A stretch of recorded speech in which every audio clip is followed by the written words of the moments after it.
So today, nagluto tayo ng tinulang manok.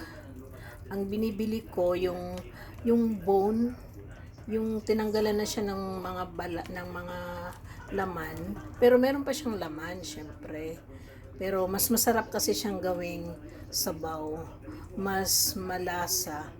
Tapos syempre, for my health, gumamit ako ng moringa o malunggay at saka papaya.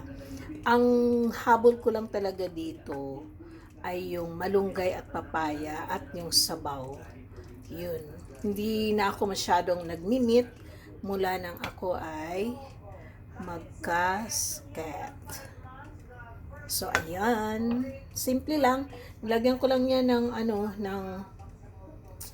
ginger, tapos sibuyas, tapos sili, tapos asin, pero hindi siya masyadong maalat. Kasi syempre, pag matanda ka na, kailangan mong kontrolin.